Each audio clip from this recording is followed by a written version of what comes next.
Class we are going to discuss about the writing of questions. Yes, in a question paper, how to write the questions in the question paper based on the blueprint set by the paper setter.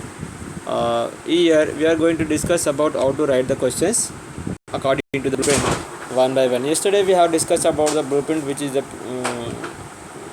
design based set and based on the objectives, type of questions, and objectives, form of questions.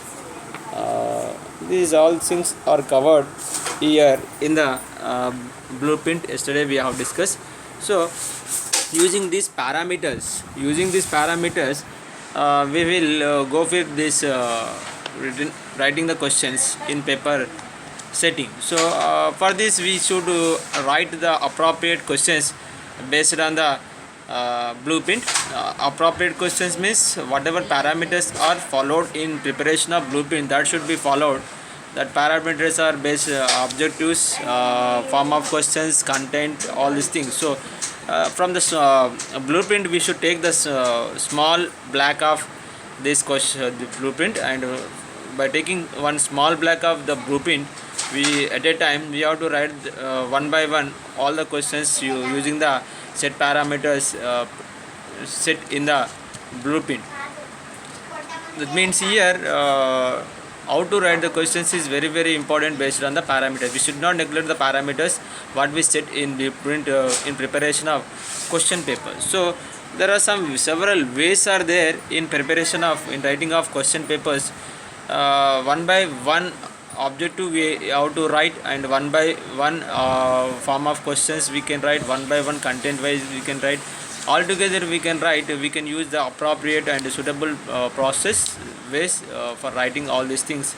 So when we are writing the questions using the objective wise, then we should go think about this four objectives what we discussed yesterday, that is remembering, understanding, applying, and the final one is analyzing. The next then after, what are the if you take the form of questions, that is type of questions, long answers or essay type, short answers, very short answers. So if you come to the content wise, then we should go for the content or units, sub contents or sub units. So based on these three type of several ways, we can use different or convenient method which is easy to prepare the question paper. So we need not to follow the same manner, we need not to follow the same procedure. We can also arrange this form of questions in the question paper. We can also rewrite the question paper, we can set the question paper using the maximum parameters, using the form of questions, type of objectives, and type of questions. So this is the most important one in preparation of question writing the if you come to the form of questions, we have discussed already long answer type questions. What there we will see there are three types of questions in essay type questions. We discussed about the long answer, short answer, very short answer, objective. So many are there. One by one we are discussing here. If we take the long answer or essay type questions, we can categorize this long answer or essay type questions into the three categories. One is restricted response type, the second one is extended response type, the third one is open-ended response type. So how to present this is very important in the question paper. So if you come to the first type of category, the first one, why we should use this essay type or long answers questions means, first one, we cannot measure all the learning outcomes what we are expecting from our objectives.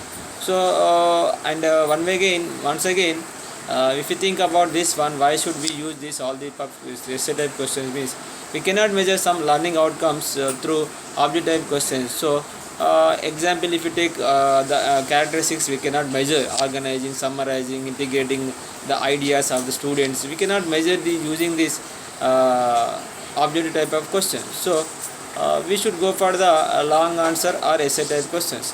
If you come to the first category, that is restricted type questions, that means restricted type means there will be some limitations. There will be some limitations, so the limit may be imposed.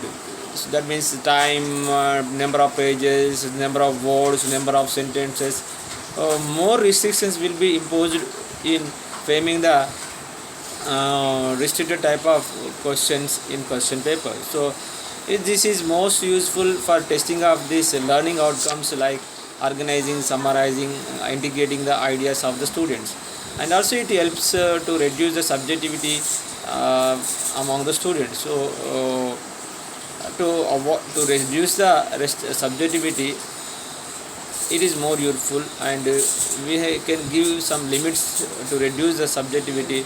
For that only we are imposing some limitations for that one, and we can measure the organizing and summarizing and integrating ideas of the students using the restricted type of questions.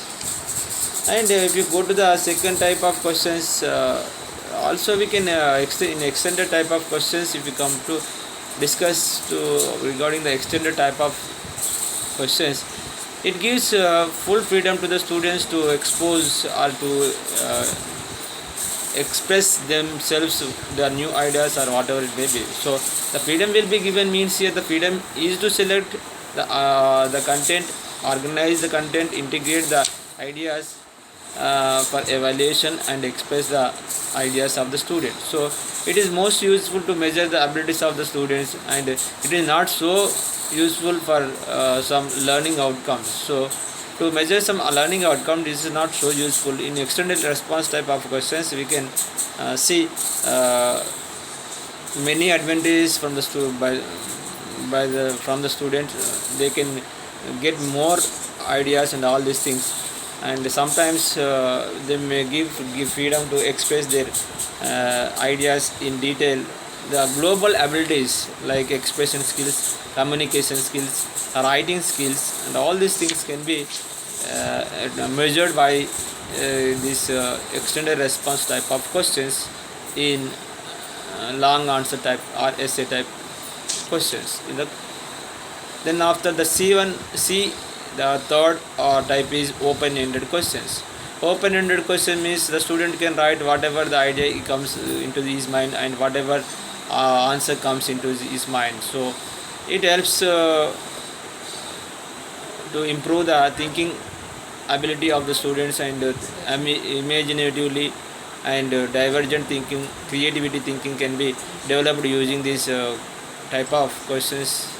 So it's very useful in evaluating the creativity and innovativeness of the students, we can say. So it also helps the individual thoughts, and it also helps to expose for the variety of ways to express his individual idea or thought, whatever it may be. So there has some limitations and some merits. So there are some advantages and there are some disadvantages in long answer or essay type questions, but we should use these long answer type questions for the betterment of the evaluating, for betterment of the evaluation, to assess or evaluate the students in a in testing of the objectives, whether achieved or not. Then we go to the second type of questions, short answers type. You know already. The short answers type means here there will be some there will be given some limitations in writing the sometimes the text or whatever it may be. So short answers questions require some small answers, not fully lengthy answers, although there are so many type of questions. So distinctive features are there, some specific features are there for these short answer type questions. They can complete, or we can complete this answer in this type of question within 5 minutes, in 1 to 2 pages maximum. The size of the answer will be very less, and we can complete that answer in very maximum 1 page, not more than 2 pages, in 2 or 3 paragraphs, sometimes in 1 paragraph, depends upon the number of marks and the content given in the short answer type. So if you go to the school syllabus, the short answers won't be, not more than it won't be more than half page. So some guidance or the extent of the answer cannot be accepted by the student. So the size of the number of words and number of sentences, number of paragraphs should be written to the answer will be indicated. So the students imaginary skills and all these skills cannot be will not be encouraged, and they cannot integrate. They have to be specific to their answers in this type of uh, questions to answer. So this is about the short answer type questions. Then we move to the third type, objective type questions. Here object type questions, you know already, there will be very brief answers, sometimes oral answers in one or two words, sometimes in multiple questions we may choose only for options. So there are types, there are so many types of objective type of questions are there. First one is multiple choice question type, second one is fill in the blanks. Multiple choice means there will be given some options, fill in the blanks, blanks, and one word answers also will be there. The fourth one is true or false type, and the fifth one is matching type also. If we come to the first type of question, multiple type of object type of questions, the first type is multiple choice question. There will be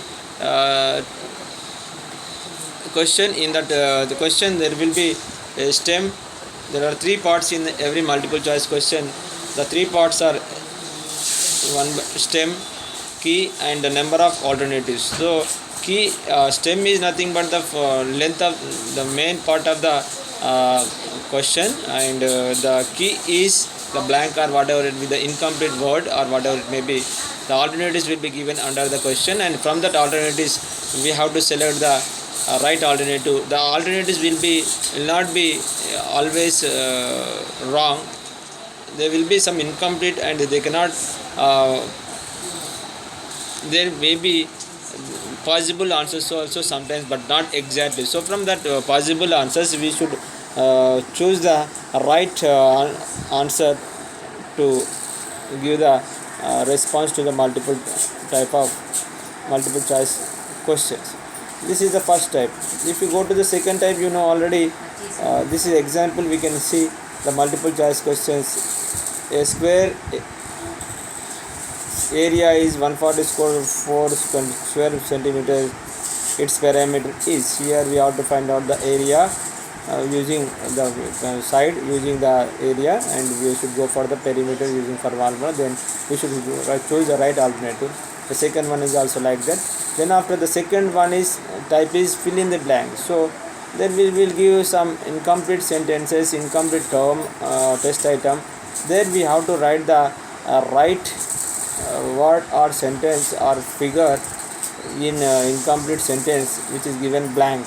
Already we have studied about this fill in the blanks in the previous classes in our school or other classes. This is what fill in the blanks. The third thing is one word answers. If you take these questions which requires is only one word, root 3 is, and take an example, root 3 is and dash number means rational or irrational, already. Simply you have to write rational or irrational, automatically you will get the answer. That is one word answer, but it comes at the fill in the blanks. If you take the second question, what is the sum of the four angles of a quadrilateral? It is also a small or very short questions, we can say in one word, but it is one word. We have to write 360 degrees there itself. So this is what one word answer type may be in the form of fill in the blanks or direct question. You can observe that one. Then after true or false type questions also. So there they will give some statements. For that statement we have to identify and understand whether they are true or false by discriminating the given statement sentence asked in the identification of the given question. Then if you feel that if you identify it is true, we have to mention it as true, and if it is not true, false, we have to tick as a false one, or else we can write in our own by true or false within the given brackets It depends upon the paper setter whether he is writing true or false or not in the blank. Whether they are leaving the empty blank, then we have to write. If they are leaving the empty blank, we have to write true or false. If they are giving the options, we have to choose whether true or false. This is true and false type of questions we can say. And if the last one, if you take the last type is multiple choice type is matching type. They will give some two pairs of concepts, two sets of concepts and information. We use to match the first one to the last one or whatever it may be, which is relevant to answer the left side and two sets. We have to match using the arrow marks or lines or alphabets within the brackets given, whatever it may be. So this is, you know, already we have tested all these type of questions in level when we across the examination. So this is what the type of questions and how to write the questions in the paper. Preparation of question paper we have discussed in detail, and it helps more and more in preparation of your question paper in CC record, and when you are conducting the formative and summative assessment test to your students in the near teaching practice. Thank you for patient listening.